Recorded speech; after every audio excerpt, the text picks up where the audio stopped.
Hi, YouTubers. Welcome. Thank you so much for being here with Otis and me today. We appreciate having you here, and I'm so grateful to all of your support. If you want to always remain in contact with me, remember my PDINA.net website. You can go there to find information, updated information about the purchase of my book or to get on my mailing list and any announcements that I'll be making there because I do have some things coming up. I'm going to be updating my memberships and doing a lot of neat things. So sign up on my website to always remain in contact with me. Now, today we're going to be talking about Harry's comings and goings and this most recent information with Meghan being snubbed from the British Vogue cover. And I think I've put some things into perspective and looking at some things and giving you some insight on how I see Harry's and Meghan's strategy, like what they're doing, what it all means from a Black girl in America's perspective. Let's get into it.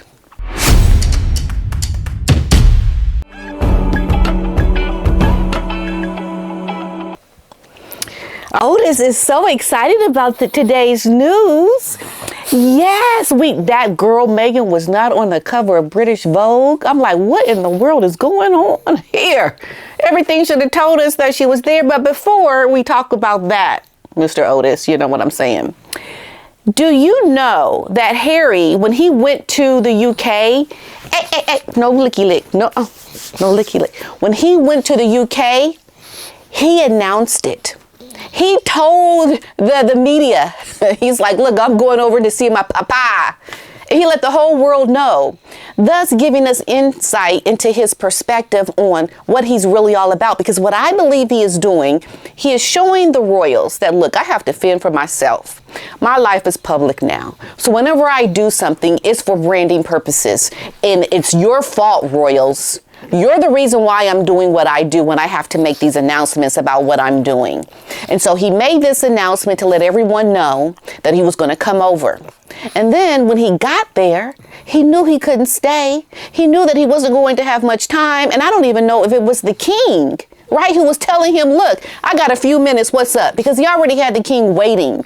When he was there, the king was ready to go to Sandringham and Harry still had not arrived and the king had to wait, and then he had a few minutes, and then Harry got back on the plane and left. And why did he leave? Because he had to go make an announcement at the NFL awards of Man of the Year, or they had some kind of event where he was there announcing it. Now don't get it twisted, folks. He did not do that for free. And what I see, he put that work above that of his father, visiting with his father, because he could have easily stayed over in the UK to find time for another moment when his dad would have a few minutes to see him. So if he was really there to see his father, if he was really there for legitimate reasons, he would not have first announced it, and then he would not have just went over there briefly and came back. He wanted it to be all about him. This is why he made the announcement, because right after the news came out that he was going there, that's what all the newspapers were talking about. And they shifted the narrative. And then it was like, well, what Meghan thinks about Harry going to see his father. Will Meghan go with Harry to see his father? Why she's not going? She's staying to take home of the kids. You see how they had all these different headlines revolving around Harry and Meghan off of the announcement of the king's cancer. That right there tells you they are in a position to make money, and they're going to do it whatever they have to do. And they're going to blame the royals for why they have to do it, because they're no longer supported by the royals in all of this. So Harry and Meghan are in a conundrum. And I think they know it. And they're trying to save face by just staying above the water. Trying to stay above the water. Like, yeah, we're still here. Oh, my dad has cancer now. Yeah, put out an announcement. I'm going to see my papa. You know, and so announcement comes out, and then he's like, okay, they're in the news again. And then he can relax. And then he's no longer trying to keep his head above the water. It's clear as day. And then to go to this event in America, because you know he could not go to an event in the United Kingdom without people showing up, giving him a hard time about why you here? Why are you here? But in America, he can do that because most Americans, like Otis says, not all Americans, are able to, see Harry for, okay, that's Princess Diana's son. They don't really get all the comings and goings of what's happening over there in the United Kingdom and the riff-raff and the not getting along with the brothers in the book. They just like, let's throw it away. It's just like, oh, that's just news. That's just noise. It's not what it really means to you and I as we follow this. And so we can see where their priorities are. This is all about branding. And then Meghan comes out on the news of Harry going over to the United Kingdom with a photo of her done by Backgrid. And then Meghan's in the vehicle sipping on a cup of what knows what, smiling, giving these cryptic messages about, yeah, I'm happy. I'm in my car, I'm driving and I'm happy. Catch a picture of me, take my picture. And people are looking at her knowing she's the reason why we have that photo. So we know she's the reason why we have that photo. It's clear as day that she is capitalizing on the announcement of the king's cancer with her own cryptic messages about what she's doing and, her in the news and trying to make it about herself and Harry. It's just so disgusting. But we sit here and we watch with our popcorn and say, okay, that's what you're going to do. Okay. Meanwhile, while all the people within the industry that Meghan wants to infiltrate, they kind of just smacked her out the way. It's like, get out the way, get out the way. We don't want you, get out the way, get out the way.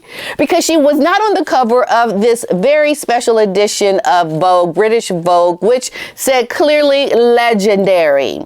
And it had the faces of all these very famous women, very different women within their own profession, taken by the photographer that has been known to work closely with Meghan in the past, who actually had given her an opportunity when she was the guest editor for British Vogue when she was still within the royal family.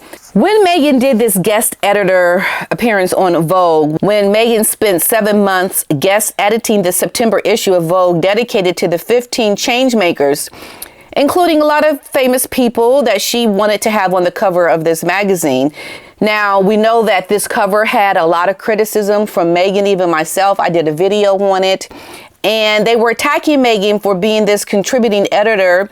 They're saying that when she did this guest editing, that she actually had a clash with Edward, or the editor for this magazine at the time. And the reason why they had a problem is because Meghan and all of her big-headedness came in wanting to dominate how they have done things. Now, look, you're a guest.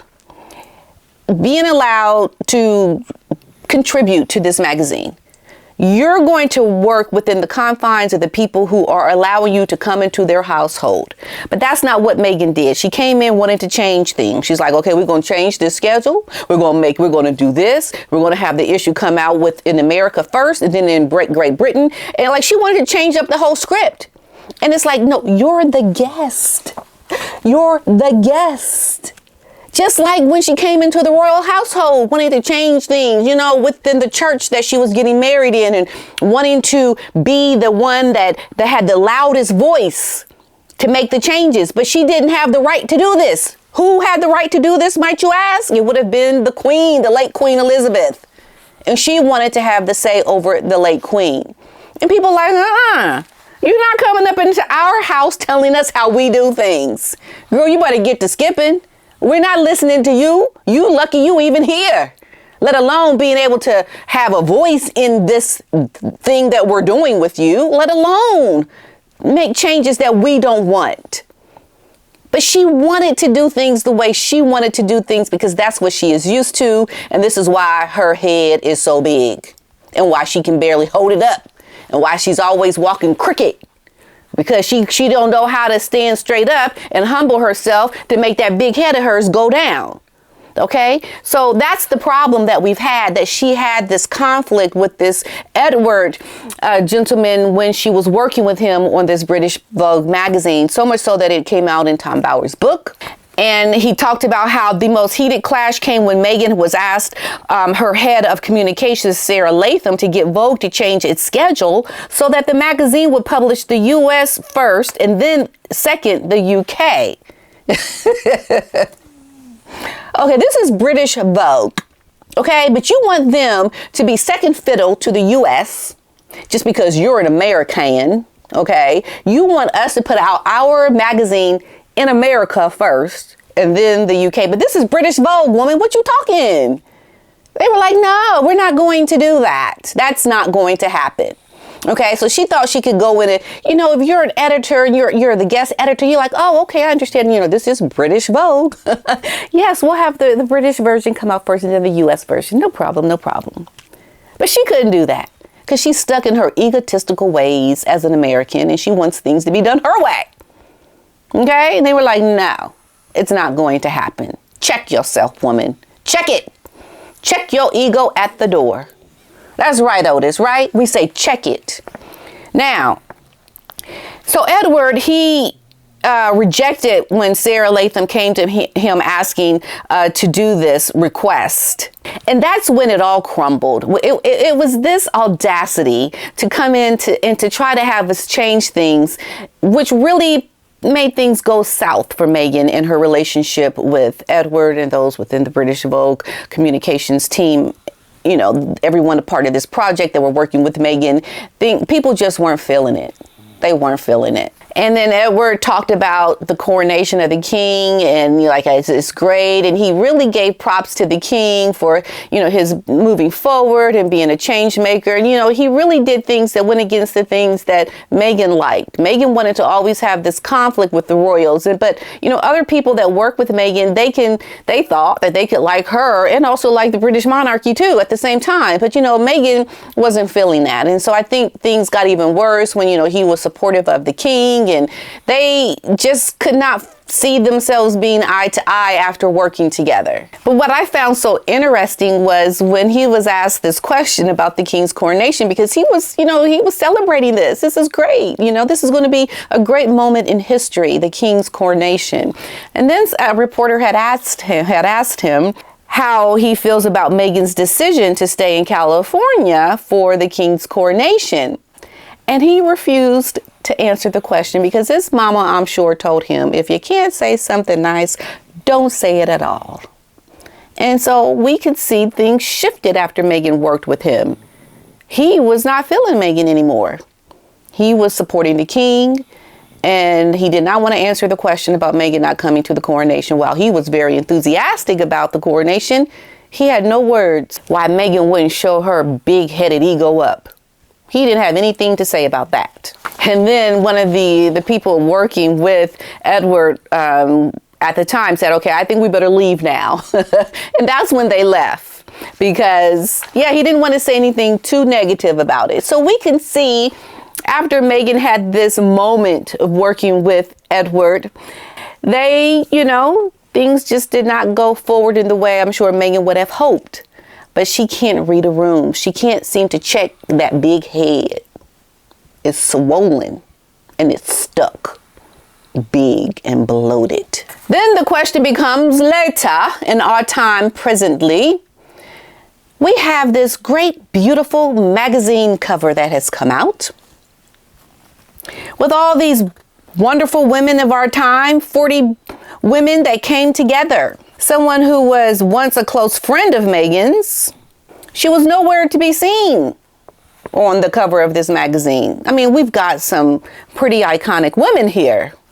Women that are spearheading, making waves, change makers, doing great things. Women of color, women of non-color, women of prestige, women of a time of friendship with Meghan even. But Meghan was nowhere to be found on this cover. You would think, as an American, a woman who is in California, trying to spearhead a path of success, why is she not on the cover of this magazine with Oprah, with Serena Williams, with Jamila Jamil, with all these great people that would really compliment Meghan? And you think about the fact that this cover was Edward's last editor-in-chief for British Vogue in that position. He's moving on to another position, but like this was going to be his final magazine cover. This was going to be his say all to sum up everything that he has done within his career, working as the editor-in-chief. And it was a statement that he was making. I believe he chose this very defining moment to show Meghan Markle and to put a great stamp of legendary focus on his work, but also to send a message to that Meghan Markle. I think that is exactly why he did this cover and why it was this specifically. This was going to be his last shoot as editor-in-chief.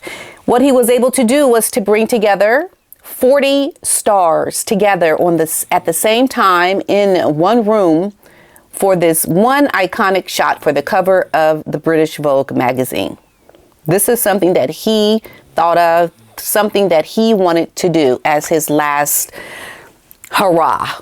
And then he says, so here it is, my 76th and final edition of Vogue, 6.5 years and 153 cover stars later, including the 40 legendary women who feature on this cover. It's been an extraordinary ride and an absolute honor, is what he said. He could not find no room for that Meghan. Having worked with her, having had experienced her wrath of big ego-ness, couldn't find room for her. And I think Meghan was snubbed from the cover of this magazine because he was sending a message that this is who I see as legendary, not you, woman. It ain't you. You guest edited the magazine for me. You came in and you showed your ways. And I think it was a big message to the people that are friends with Meghan, those that are considering, should I be friends with her? Those that look at her and think, girl, something's wrong with you. I think it was a message that he was sending, that he wanted everyone to know that this Meghan Markle is not a good woman. She's not legendary. She's not all these things that she wants to see herself as. And he knows firsthand. So without really coming out and saying anything, just like during that interview when he was asked the question about what do you think of Meghan not coming to the king's coronation, he was able to send a message without saying a word. He just showed us what he thought of the women that are good women. Because what he did is he hand wrote a note to each of these women asking them personally, will you attend? Will you come for this photo shoot? Will you be there with me on this day? And these other women. And they said yes. It took them 15 minutes to shoot this photo, and that was history in the making. But because Meghan is so controversial, because she is such a woman that does not have a good way of working with people and showing humility. Because let me tell you something, there's a lot of egos in the room in that photo. When you show up to a photo shoot and all these women are going to be a part of it, you got egos everywhere. Egos is flying high.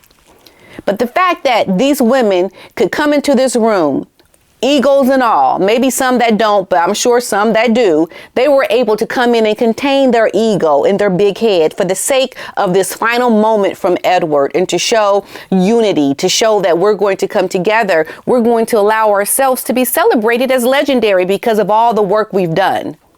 These are women that have been able to make it work for themselves. But the problem Meghan has is that she can't humble herself. She can't bring her ego down even when she's being given a guest shot at something. Her ego is way too big, and he knows this. Edward knows this. And this is why he did not reach out to her. This is why I don't think anyone tried to fight for her being there. Her friends certainly didn't, because they showed up. It wasn't like they were like, we're not going to come unless Meghan can come. They were like, okay, I'm coming. Meghan ain't coming. Okay, but I'm still coming.